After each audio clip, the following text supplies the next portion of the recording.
The hiker checks her compass for the third time, and the needle is lying to her. She stood on this ridge 100 times. She knows which way home is. It's the notch in the tree line, dead ahead. But the needle swears home is off to the right, past a slope that drops into nothing. So she does what anyone would do.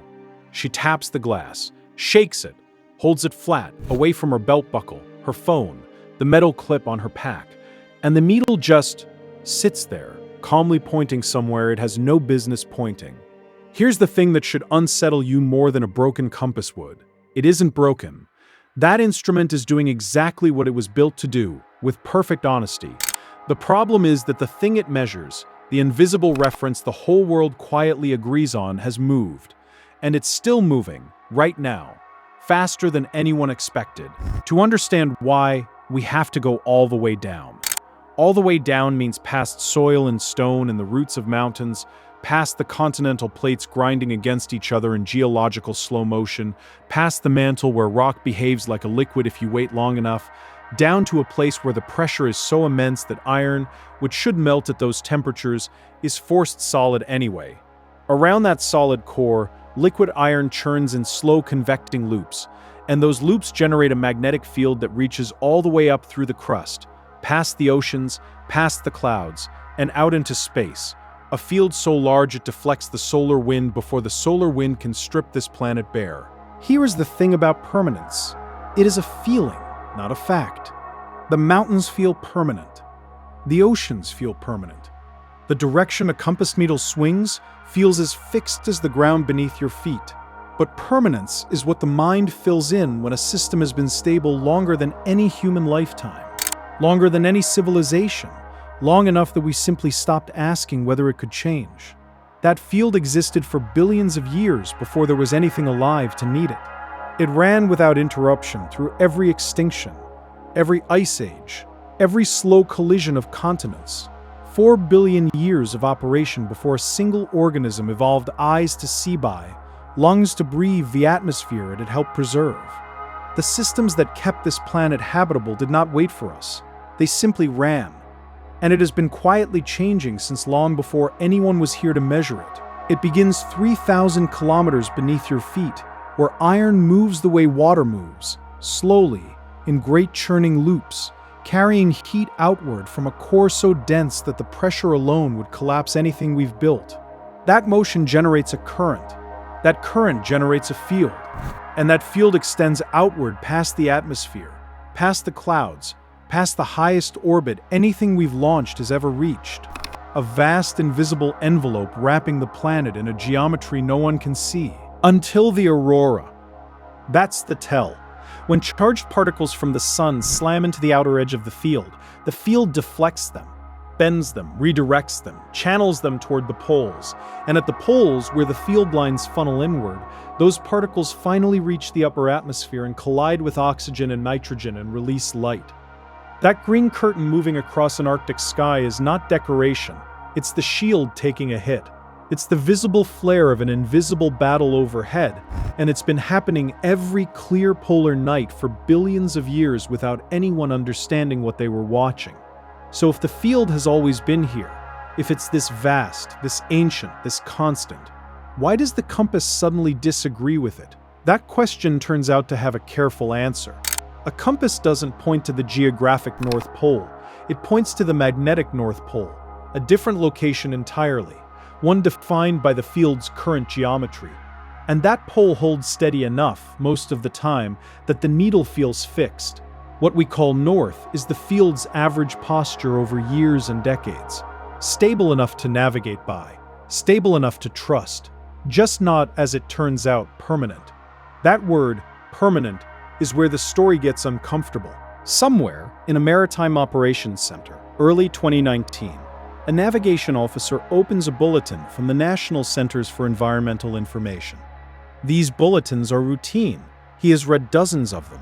This one is not routine.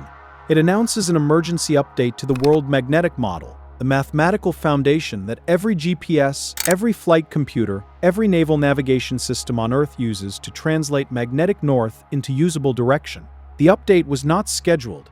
It was pushed out a full year ahead of the regular cycle because the model had drifted far enough from reality that it could no longer be trusted. He reads the numbers. The North Magnetic Pole has been moving at roughly 50 kilometers per year, faster than at any point in recorded observation. It crossed the international date line. It left the Canadian Arctic, where it had sat for as long as anyone had been measuring, and it is now tracking towards Siberia. Not slowly, not gradually in the way that lets you ignore it. At the pace of a brisk walk, every single day, it is somewhere it wasn't yesterday. What unsettles him isn't the speed, it's that his job is to know where things are, and one of the fixed references underneath his entire profession quietly moved without asking. The bulletin doesn't describe a malfunction, it describes the planet. Pull the frame wider, and the pole's sprint is not the strangest part. Over the last century and a half, since humans began measuring the field's strength with instruments rather than guessing from compass deviation tables, the overall intensity has dropped by roughly 10%, not in one region, globally. The liquid iron churning in the outer core, the mechanism that generates the field in the first place, is producing something measurably weaker than it was when the measurements started. Whether that's a blip or a trend, whether it stabilizes or continues, the instruments don't say. They only record what they find. There is also a place called the South Atlantic Anomaly, a broad, sprawling region above the South Atlantic and part of South America, where the field is dramatically weaker than the global average. Satellites passing through it experience higher radiation. Engineers account for it in mission planning the way you account for a bad stretch of road. It's there, it's known. You route around the worst of it if you can. It has been expanding. The navigation officer files the updated model parameters. His systems recalibrate.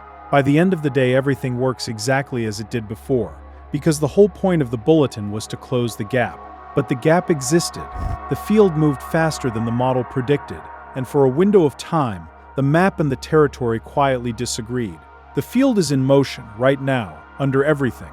And motion is not the same as collapse. The field has been here for billions of years. It has protected this planet through extinctions, through ice ages, through the slow assembly of everything alive. But it has also, in the geological record, done something stranger than drifting. Something the bulletins don't cover. Has it ever done something more drastic than this? It has.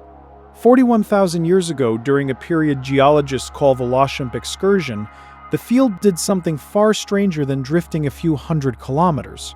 It faltered. Not completely, not permanently, but the numbers are hard to sit with. The field's strength dropped to somewhere around 5% of what it is today. The poles didn't just wander, they swung, wandered, and briefly reversed, then swung back. The whole event lasted perhaps a few thousand years, which sounds long until you consider that the sun never stopped sending its wind, never paused while the shield was thin. Scientists found the record of it locked into ancient ice, into stalagmites, into the sediment at the bottom of lakes that have been still for longer than our species has existed. The signature is unmistakable, a period when cosmic radiation reached the surface at levels modern life has never experienced. And yet here we are, Earth recovered, the field rebuilt, the poles settled. What Lashump tells us is not that the field is permanent, but that its collapse is survivable, that the planet has a kind of resilience the disaster framing always forgets to mention. But survival isn't the same as nothing changed. 41,000 years ago, the creatures most exposed to the weakened shield weren't us. Anatomically modern humans existed, but in numbers so small, and lives so close to the ground, that the slow rise in radiation was one pressure among many. The question that lingers is a different one. If humans weren't the ones who needed the shield most back then, who did? And who, in a world of 7 satellites for every person, global power grids, and species already navigating at the edge of their tolerances, who does now? The creatures who needed the shield most weren't the ones standing upright. They were the ones moving, crossing entire oceans by reading the field the way we read a road sign. A loggerhead turtle born on a Florida beach spends decades in the open Atlantic. No landmark, no star to fix on, no current reliable enough to follow alone. What it carries is something stranger, a magnetic address. The specific inclination and intensity of the field at the beach where it hatched is written into its nervous system, and when it's ready to nest, 20, sometimes 30 years later, it finds that address again, not approximately.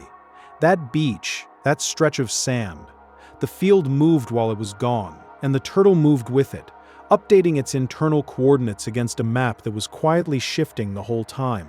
Whales follow magnetic contour lines the way pilots follow rivers. Some songbird species can literally see the field as a pattern overlaid on their vision, a biological compass burned into the eye. These animals aren't using the field as a backup system. It is the system. So a weakening, drifting field isn't a sudden catastrophe for them. It's a map that gets harder to read. Routes that took 10,000 years to encode, slightly wrong. Arrival windows, breeding timings, feeding grounds, all nudged by degrees.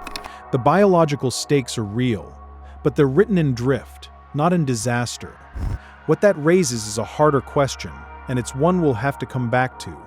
Because if animals are quietly recalibrating against a moving field, what happens to the systems we built, assuming it would stay still? The systems we built, assuming it would stay still. That's the thread worth pulling. Because the magnetic field isn't just a navigation aid for birds, it's the outer edge of a shield that keeps the worst of the sun's output from reaching the surface. And right now, that shield is running thinner in places than at any point in recorded human history.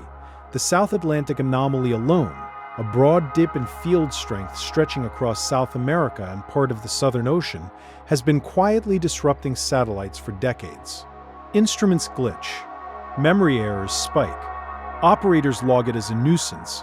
What they're actually logging is a gap in coverage, a place where the wall got lower and space got closer.